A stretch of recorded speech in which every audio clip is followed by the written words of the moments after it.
diferentes órganos: perineo, músculo, aponeurosis, el celular y eso. En las laparotomías, cuando se abre la línea media, o mejor dicho, la línea alba, acuérdense que por anatomía, la línea alba es un tendón conjunto. Es el tendón de conjunción entre los dos músculos rectos, ya sea tanto en su lámina anterior como en su hoja anterior como en su hoja posterior. Convergen y forman la línea alba. Entonces, cuando se hace una apertura a ese nivel, no hay, vamos a decir que no hay una estructura sólida que contenga la pared abdominal, como por ejemplo en incisiones complejas son los músculos. Acá se abre y se parte los tendones y se vuelven a unir. Entonces, por eso son más susceptibles las evisceraciones y las eventaciones a partir de la línea media. Son postoperatorias y hablamos de eventración cuando es a partir de los 30 días del postoperatorio. ¿Por qué es importante que ustedes sepan de esta definición? 30 días, porque acá parte todo. 30 días después significa que ya hubo el tiempo de que esa pared muscular se retraiga, se vaya separando y se vaya formando el saco peritoneal. ¿Sí? Esa es una diferencia muy importante que tienen que tener en cuenta. Las eventraciones tienen saco, las evisceraciones no tienen saco. Entonces de ahí partimos. Las evisceraciones pueden surgir menos de 30 días de la quirúrgica. Las eventraciones surgen después de los 30 días. ¿Por qué es diferente? Uno, porque yo voy a poder tener un saco con que reparar mi aponeurosis, con que reparar o hacer una técnica de reparación de hernias disfuncionales. En cambio, en la otra no tengo. En la otra lo que puedo hacer son diferentes técnicas, que es separación de componentes, puedo usar grapas, puedo usar hilos un poco más distendidos, puedo utilizar las nuevas técnicas de RTV. Entonces, eso vamos a hablar un poquito el próximo año, pero ahora lo que yo quiero que ustedes entiendan bien es la diferencia, que uno tiene saco y el otro no tiene saco.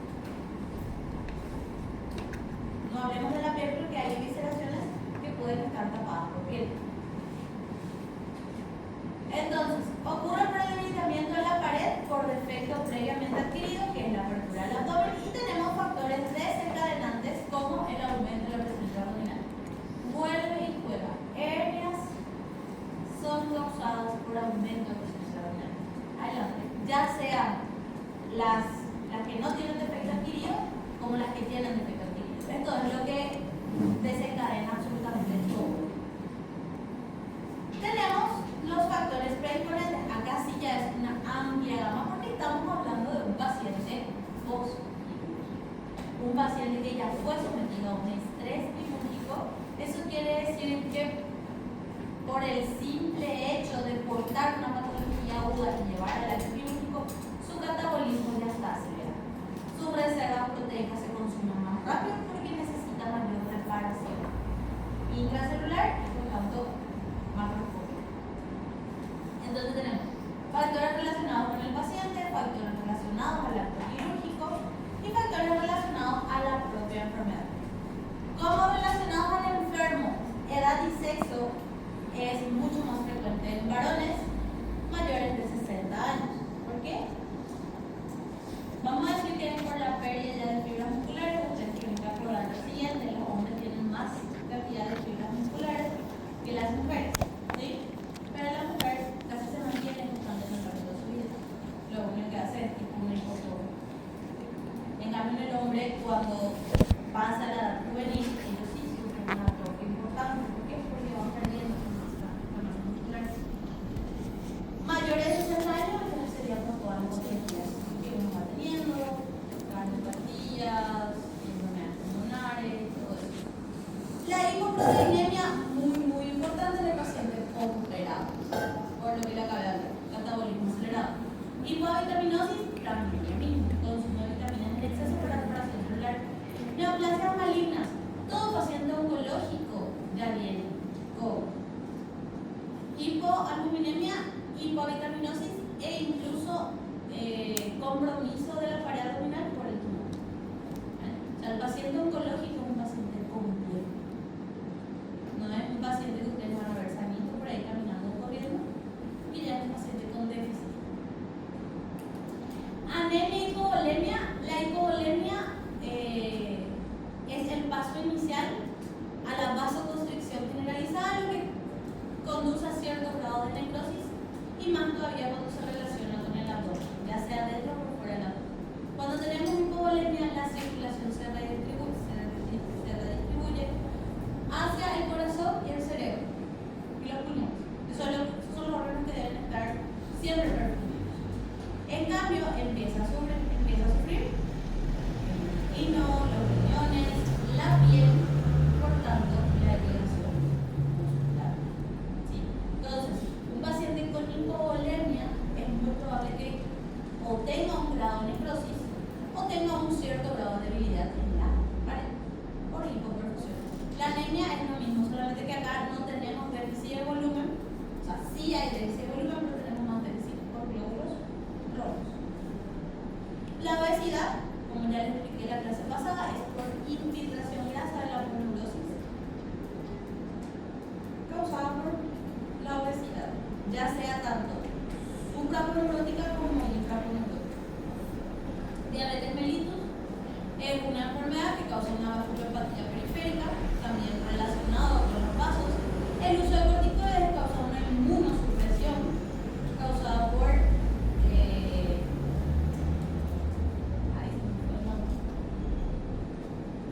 síndromes adrenérgicos. Ahí tienen la enfermedad de Cushing, todas las enfermedades relacionadas con la glándula suprarrenal que hacen que las defensas y la producción de glóbulos vayan en descenso. Y la radiación, que como ustedes se imaginan, es uso directo, es como si fuera que le están quemando a poco. ¿Sí? Va quemando y va dejando una cicatriz. Luego tienen los factores del acto quirúrgico, o sea, los que ya nos relacionamos a la técnica quirúrgica, que tenemos anestesia. La anestesia es muy importante cuando vamos a reparar una veneración o cuando vamos a someter a un paciente a una laparotomía exploradora. ¿Por qué? Porque el paciente para una laparotomía exploradora debe estar totalmente relajado. Si el paciente no está totalmente relajado, el paciente hace esfuerzos. O sea que hay diferencia entre la anestesia general, la anestesia peridural o epidural. Ahí en la epidural epidural o la famosa llamada raquidia, ¿qué es lo que ocurre? Hay bloqueo doloroso, no hay bloqueo autónomo. ¿Está bien? O sea que todo el peristaltismo, todas las funciones autónomas van a seguir funcionando. ¿Sí? La contracción de nervios también funciona. Lo único que no funciona es el bloqueo para dolor. O sea, el paciente no siente un bloqueo específico. ¿Bien? Y también la anestesia general sí hay relajación. ¿Entienden? Es muy distinto.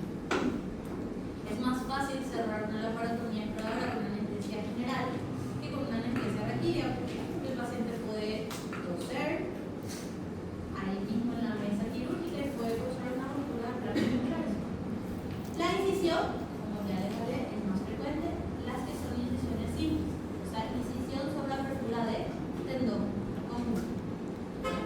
Incisiones complejas, las que se abren por plano, son mucho menos frecuentes, pero no es que necesitan, también existen. La técnica quirúrgica, claro, depende de los puntos, depende de la distancia de los puntos, depende de la horizontalización de los puntos, sí, es todo un arte. Y el material de sutura, normalmente para las aponeurosis nosotros solemos usar materiales semi-reabsorbibles, o sea que con vida media prolongada. Eso quiere decir que cuando vamos a cerrar una pared abdominal, lo correcto es que el hilo tenga una vida media de más de 90 días. Y más todavía tiene mucho que ver si estamos operando un proceso agudo, un proceso infeccioso en la pared abdominal, porque si es así, el hilo se digiere más rápido. O sea, va a llevar el hilo se va a reabsorber más rápido de lo que cicatriza la pared. Entonces ahí se puede romper. Puede haber ulceraciones y puede haber infecciones posteriores.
laparotomía mediana, supra, es una supra para infraumbilical. Vemos una gran tumoración por encima de la línea, por encima del ombligo, perdón.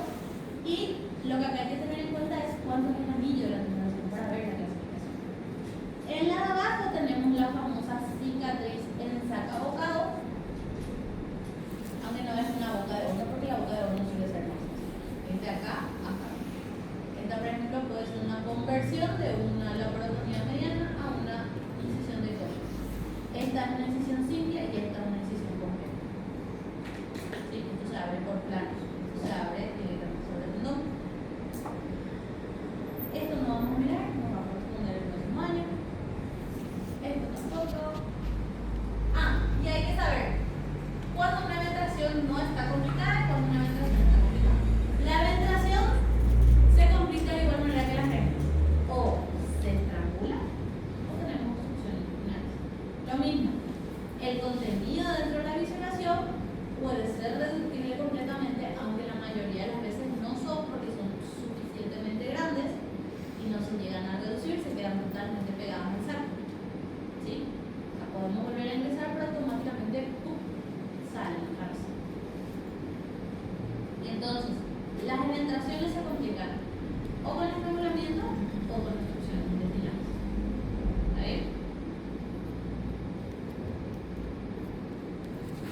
Tampoco.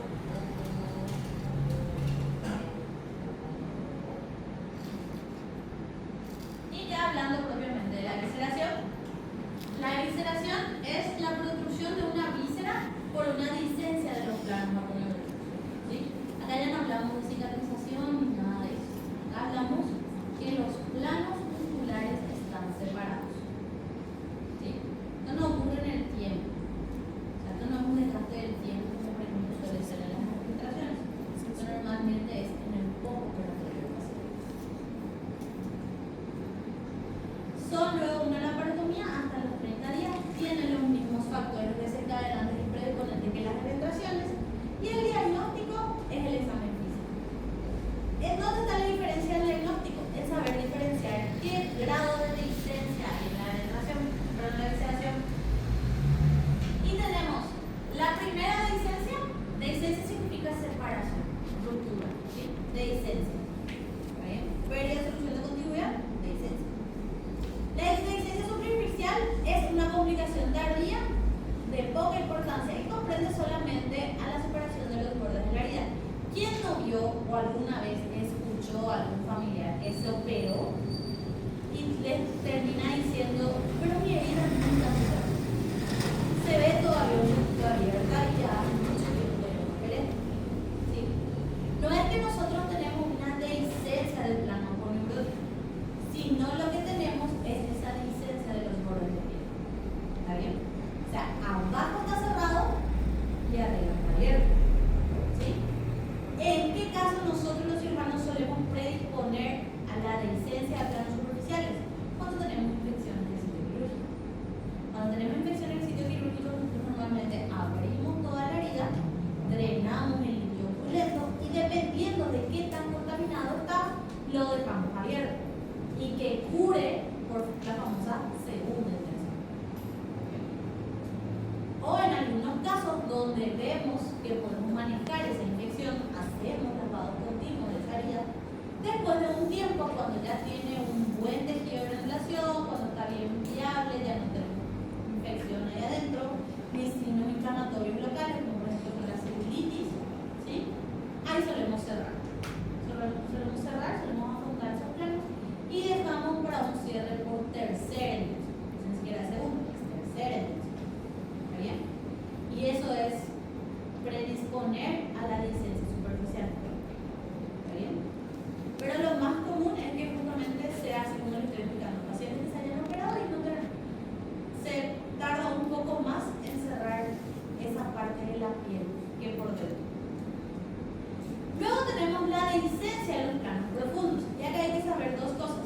Tenemos la discencia completa gradual y tenemos la discencia completa brusca. La discencia de plano profundo es la separación de las capas profundas con integridad de la parte superficial.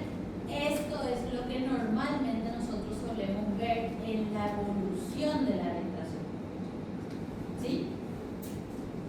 Pero puede ocurrir dentro del contexto de una evisceración porque, como ya saben ahora el contexto, la evisceración ocurre mucho antes que la orientación. ¿Sí? ¿Qué ocurre en esta parte?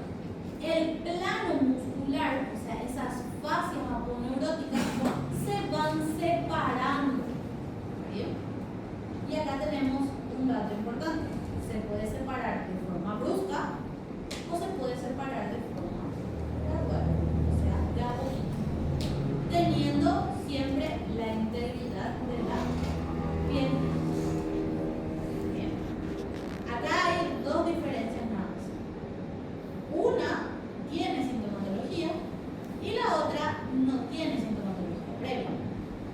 La brusca, como dice, es relativamente rara, no presenta síntomas, o sea, es un paciente que está en su postoperatorio y de repente vemos que se abre la herida o que tiene una protrusión por debajo de la piel. Como si fuera que, vamos a decir, tiene un sangrado, empieza a haber una sobrelevación sobre la herida quirúrgica. Los planos de la piel no nos permiten ver adentro, pero cuando nosotros cirujanos vemos eso, ya vemos inmediatamente la piel y ¡pum! Sorpresa, solemos encontrar vísceras o epiclón ahí cerquita de la pared, cerquita de la piel. Esa es la brusca. ¿Y cuál es la diferencia? Que ocurre casi siempre en el quinto día de postoperatorio. ¿Sí? En el quinto día, sin síntomas previos. Ahora, la completa y gradual, la que va de a poco, sí da síntomas. ¿Por qué? Porque la pared se va separando de a poquito y permite el paso del contenido abdominal hacia afuera. Puede ocurrir inmediatamente antes de que el paciente salga de la sala de cirugía hasta el séptimo día del postoperatorio. Pero ¿qué pasa? Este paciente sí da síntomas. Este paciente da le da malestar general, tiene esa sensación de distensión abdominal y por la herida operatoria sale un líquido que nosotros llamamos sero hemático. Sero hemático o conocido como lavado de carne. Imagínense una carne que sacaron para descongelar, dejaron un tiempito ahí, lo agarran y quitan para cocinar y ven que esa agua se vuelve turbia y rojiza. Eso es un líquido cero hemático. ¿Sí? Ese líquido por ningún motivo te van a pensar que está contaminado. ¿Por qué? Porque no es turbio, es bastante claro y uniforme. Y lo importante, no tiene grumos. En cambio, cuando nosotros hablamos de una colección, de una infección, ese líquido es más viscoso, es más grumoso. ¿Sí? Es como si fuera leche. Vamos a pensar. Que para que pueda dar un líquido. ¿Quién no tomó?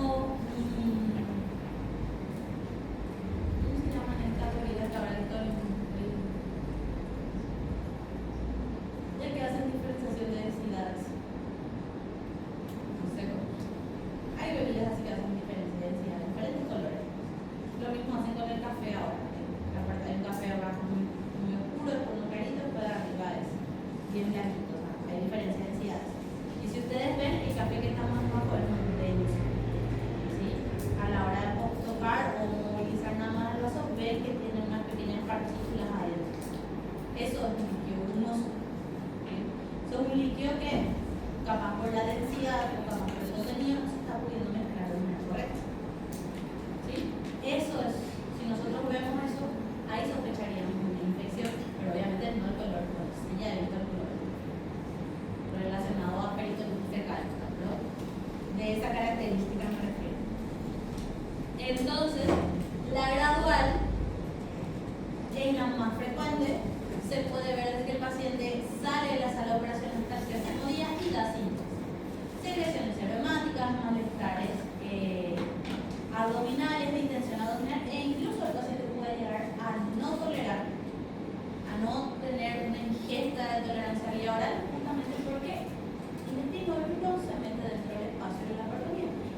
Otro dibujito, ven que el peritoneo está acá.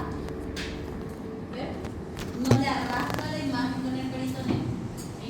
No hay arrastre del peritoneo. Y esto tiene que saber. Evisceración grado 1 puede llegar a asomarse por fuera del peritoneo. ¿Sí? Por fuera. No llega al tejido celular subcutáneo, por fuera del peritoneo. Incluso puede quedar entre los planos musculares. La evisceración grado 2 es la que pasa a los planos musculares, que son estos de la imagen, ¿sí? Y vamos a decir se asoma por fuera de la piel, pero no llega a sobrepasar la piel.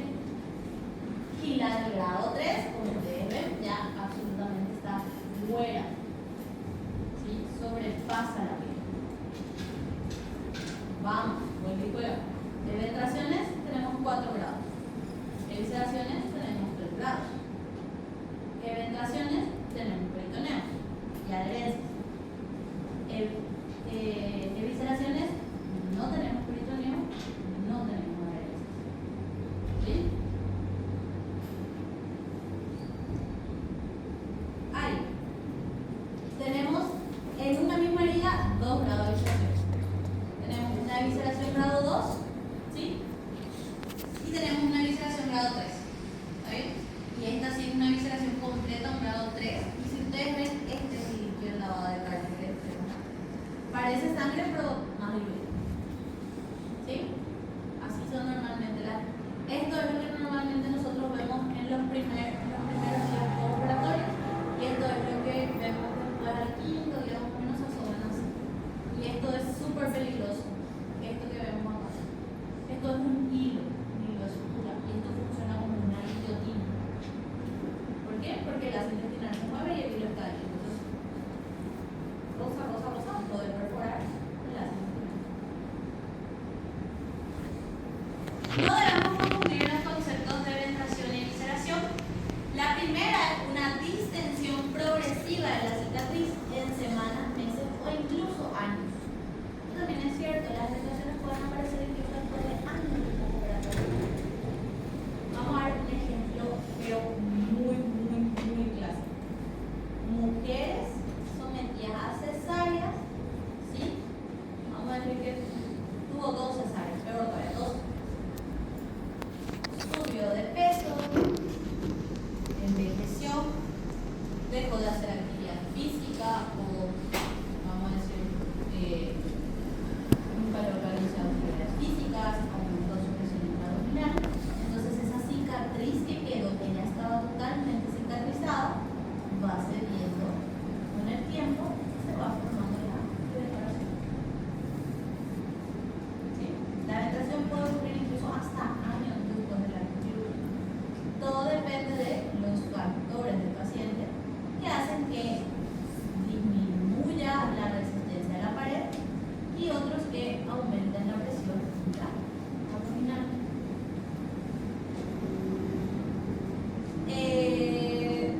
Donde la piel y el tejido, acá, que transcurre después de una laparotomía, donde la piel y el tejido celular subcutáneo permanecen intactos. O sea, el asa no va a salir, el epífilo no va a salir, no va a tener un contacto con el exterior.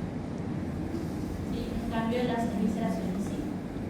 La segunda es catalogada como un accidente precoz de una laparotomía, provocada principalmente por la ausencia de cicatrización eficaz, con salida de vísceras abdominales a través de los bordes de la incisión tras una discencia de todos los planos de la pared abdominal. La evisceración total ocurre por desunión de la aponeursis. Ahora, todo esto tenemos problemas. Sí. Podemos llegar a tener problemas porque una vez que no se cierra la pared abdominal, vamos a decir, el asa delgada o la asa colónica entra en contacto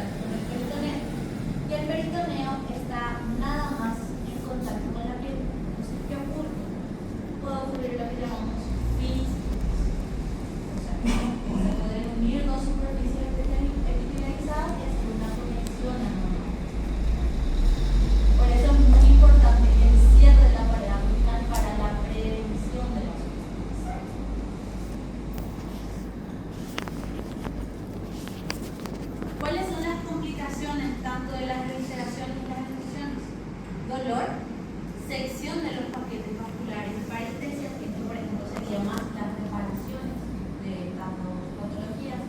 Hematomas, como ya vieron acá, vemos sangrados dentro o por, bueno, en este caso ya totalmente exteriorizado, pero en algunas ocasiones ese líquido hemático se suele quedar dentro de la cavidad abdominal y el paciente hace fiebre. ¿Por qué hace fiebre? Porque había sangre dentro, se colonizó, terminó siendo un proceso patológico.